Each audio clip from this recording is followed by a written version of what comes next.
until that day when all are one. To me, my loyal Decepticons. What's going on, everybody? Here is my review for Transformers Animated Starscream. Now, actually, when he came in the mail, he came in this really, really big box. I mean, really big. It's like, I think about 75, well, not 75, I think half of the box was just, those little plastic air bubble things that make sure nothing gets damaged, and half of it was actually the box, so it came in a really big box. But I guess it was worth it because, as you can see here, this was out of print, I think about 3 years ago when the show ended, but it looks practically new. Like, I just got it from the local toy store if they were still selling Transformers animated toys. And I think I'm through with explaining. If you don't know who Starscream is, check him out, and actually definitely watch the show Transformers Animated. I think you'll say that it's one of the best. It's one of the best adaptations of Transformers, if not the best. But yeah, it's mostly a lot of people like Transformers Animated because it keeps to the mythos and also other canons like the Decepticon Wars, and it makes references to other Transformers shows like Black Arachnia and Black Arachnia and Waspinator are obviously references to Beast Wars, and you see Hotshot, I think, in the season 3, in the first episode of season 3 or second episode, which is a reference to Transformers Armada. And you even see clips in the first episode from G1. And anime may be hated by a lot of people who just stick to G1 as the only true Transformers, saying like this is a bad adaptation, but I think it's good. The animation's bright and colorful. I think the character development is really well done, really well paced. And even if it doesn't have one story connecting it, I still think it's really good, really holds up for a Transformers cartoon. And Sorry Sumdac, I think, is the best human character. But anyway, with Starscream, what I like about it is that he's not exactly G1 Starscream. They actually make him smart. And spoiler alert here, in the first episode, he actually kills Megatron until he's rebuilt by Isaac Sumdac. So he actually succeeds in his plan, but even then, he's still kind of a whiny, snivelly traitor, kind of a coward. He makes clones, and one's an egotist, one's a coward, one's a suck-up, one's a liar. And he has a female clone of him called Slipstream, which is pretty weird. But yeah, the only real and also he's voiced by Tom Kenny, who you may know as SpongeBob. So yeah, SpongeBob voices Starscream in Transformers Animated. The only thing I found, I wish I could have seen in Transformers Animated is that I wish they made Starscream complex. Like, they make the other characters complex, like Black Arachnia was complex. So I don't understand why they couldn't have just, made Starscream here complex. I mean, like, if you've ever seen Transformers Armada, there are still things that I think Armada did better than animated, and one of those was Starscream. He was actually interesting. He was deep. He joined the Autobots. He was pretty awesome as an Autobot, and his death was tragic. Got a lot of people to cry. But here for Starscream, really the only real thing about him is that he's smart. But then again, he's not, I would really like to see the tragic hero Starscream, and that would make his death more powerful. So, because when he died, I thought it was like, that was a cool way to die, but when Armada Starscream died, I cried. So yeah, it would have been interesting to see that. And my phone went off, so yeah. And judging from the box, yeah, there we go, Decepticon. At least they say Decepticon. He wants to lead the Decepticons, and he's classified as a Decepticon, but he believes in his own faction, really. Excuse me, there's a toy model. Here it is, Starscream, Air Warrior Supreme. No one really likes Starscream, not even other Decepticons. Who can blame him, though? He'll do whatever it takes to gain control of the Decepticons, even going so far as trying to destroy his commander, Megatron. Of course, he's also nearly as powerful as Megatron and just as sneaky. He's the fastest flyer there is, and even Optimus Prime would have a hard time beating him in a fight. He's the best there is at what he does. He's the best there is at what he does. Even so, he sometimes overrates himself, and that's why he's still second in command. And also, flip-down sonic blasters, hidden arm lasers, which is kind of silly. He never had that in the show. 2 firing missiles, fighter jet mode. And galactic powers and abilities. Fastest vehicle mode of any Decepticon. Oh, I didn't know that. Aerial assault and tactical blitz expert. Weapons can shatter metal and disrupt electronics. Learn more at Transformers.com. It's his Cartoon Network. And also, if you notice, like, Hasbro Transformers Collector's Code, that's the same Transformers logo from the Unicron trilogy in Robots in Disguise, which is pretty interesting. Turn here, there he is. There's what Starscream looks like in the show.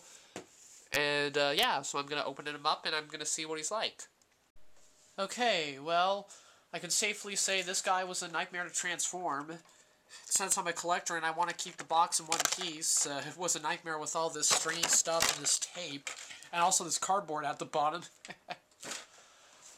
But still, I kept the box in good condition, and I think that's all that matters. Excuse me. And of course, he comes with instructions, but it's still a pretty simple... It's still a pretty simple transform to transform, and I don't know why they made him black, everything black and white here at the top, aside from purple. But anyway, here he is, and one thing I like about him is that he actually has landing gear here. It snaps out, yeah, the kibble down here. You can obviously tell it's Starscream.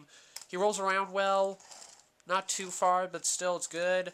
If you want to take off and look like a jet, you just, there we go, just snap it into his, legs. Cool. And he looks pretty well done. And there's my phone going off again. Anyway, there's my phone. Okay, so he looks pretty well done. I think Transformers Animated takes place in the not-so-far future, or maybe it does take place in the far future, I don't know. But he looks like a pretty well-done Cybertronian jet combined with some modern-day jets. His wings are forward, which I like, and also he doesn't have those unnecessary, like, arms for missiles at the bottom like Armada Starscream had, and his nose is actually straight, unlike Armada Starscream's, which is nice. And also the thrusters are pretty well done, and also, I think I forgot, yeah, to take out the, missiles here, but at the very bottom, as you can see, there are, two holes here. I think you use them as thrusters, and also, I just want to say, if you want to pull out his landing gear, you just pull this thing out from here, and then, like, here, there's, like, a little hole. He snaps into place, like this one. Let's see if I can get, come on. There we go. Stands straight. And now for these, two missile things, or fire blasters, whatever you want to call them. Let's see.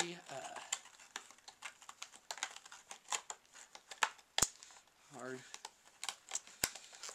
You know, I doubt this is how Transformers are actually born. You don't take them out of boxes. Okay, come on, just one last one. Okay, and you just, and I could just slide them out. Ugh. And there we go. So these are his two things. It's a lot like Universe Galvatron's Fusion Blaster, and they kind of remind me of Bionicles with the thing at the bottom. Come on, phone, stop going off. And there's a little hole right here. I think that's where I go. Yeah, they just see there. I think I got him actually. I don't know. So yeah, there it is. Yeah, this is obviously what he has. So yeah, they just snap into place, and you can use them as, like, rocket blasters if you want to lower down his arms. So there it is. And also, I think you can flip them forward, and then they act as, like, little missiles. Yeah, kind of crooked. Also put his landing gear down.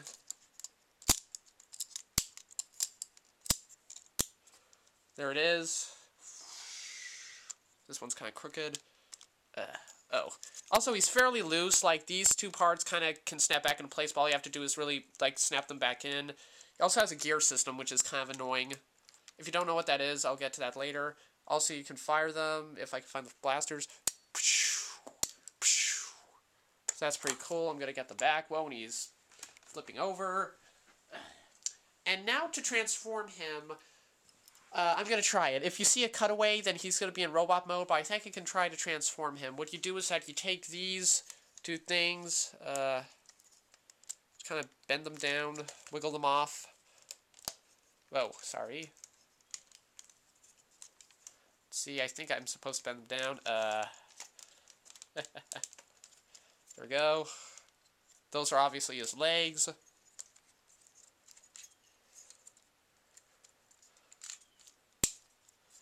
See, and I turn them around.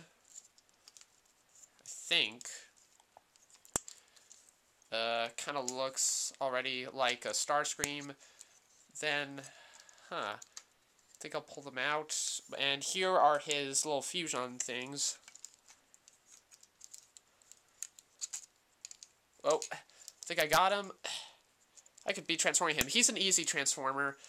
And then, let's see if I can get these in order.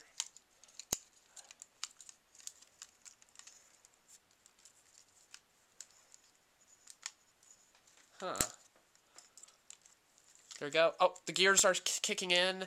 And that really is what you do to transform him, as you can see there. But now these legs are kind of weird. Oh, okay, they're just kind of stiff. Then that really is the bulk of his transformation, as one reviewer said.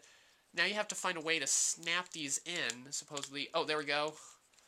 I think that snaps in. And then I could miss a few things, but it's my first review, so I'll let it slide.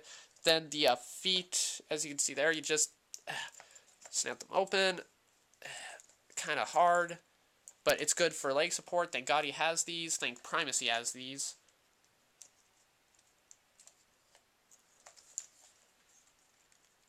I think you're supposed to snap these into place.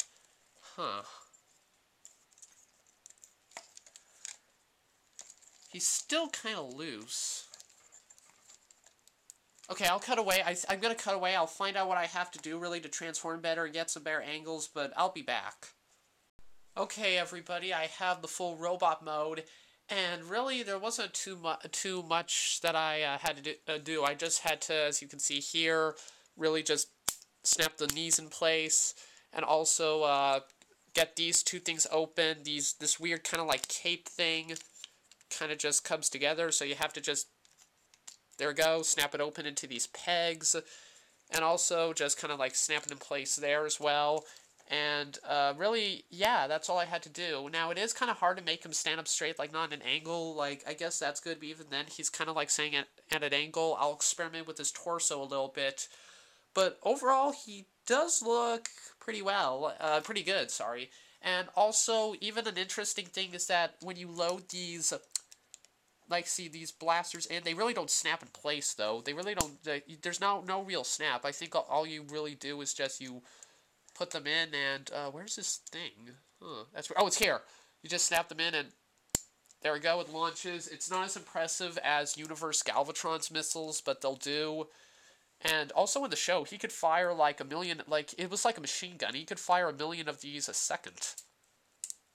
Well, at least in some clips, not Endgame, for example. And also, you can even put them back. Like he never did this in the show again, but if you just want to put them back, like, hey, I'm friendly. That could work, and it also kind of like gives him a fiery thing to his wings or his cape or whatever. I don't know, it's kind of weird. And one thing that really makes my friend kind of angry about this toy is that if you push these things down, it brings out the supposedly hidden missiles. But my friend hates those because this was never in the show.